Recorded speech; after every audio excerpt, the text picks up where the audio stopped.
A green financing model needs to be looked in a slightly different way than a traditional financing model for infrastructure projects. And the reason you need to do it, to look at it in a different way, is because of the social benefits of a green investment.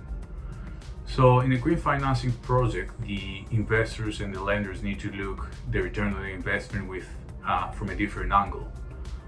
Return on the investment needs to look not just purely on revenue, but other factors need to be taken into consideration. Factors such as the direct benefits to the community, like job creation, economic stimulus to the region, and also indirect benefits, and how this investment is gonna benefit the country in a more high level. So how do you improve through that investment the quality of living of the citizens of the country, and how do we actually build a more efficient infrastructure that is going to deliver higher cost benefits in the future. Also, this green financing model needs to be adjusting accordingly to the assets in consideration. So for example, when you talk about climate mitigation green financing, the assets under consideration have a different payback period. So you have life cycles of 30, 60, 90 years. So the financing model and its payback periods need to be adjusted to reflect the life cycle of this project. The delivery model deployed here in our reconstruction plan is essentially a tripartite agreement between the UK government, the Peruvian government, and us, the implementation team, the UK delivery team.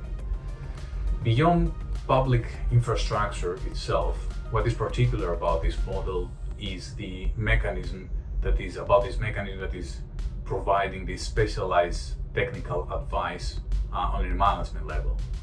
And what I want to say with that is that one of the most important parts of the delivery model is the knowledge transfer piece.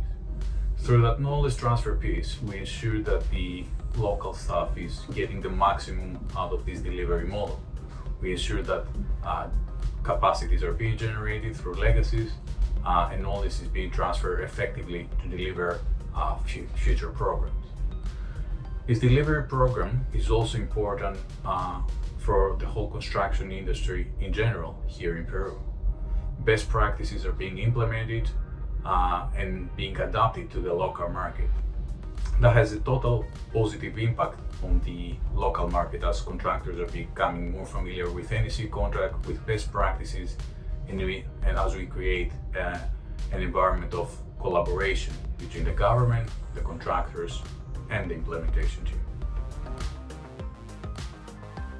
The investment that is being made by our client here in Peru is essentially a twofold investment. A big part of the investment focuses on the knowledge transfer piece, and another big part of the investment focuses on the development of the assets, of the building assets of the program. From our side as Gleeds, we make sure that the client takes maximum value from both sides of the investment. On the knowledge transfer piece, we ensure that the client staff is being trained formally and informally with hands-on training as we deliver the building assets. On the delivery part, we ensure that all the projects are being delivered in the most cost-effective manner and taking into consideration our clients' requirements. Our clients' requirements do not focus only on cost, but they focus on other key performance indicators such as speed, quality, competitiveness, and utilization of local resources.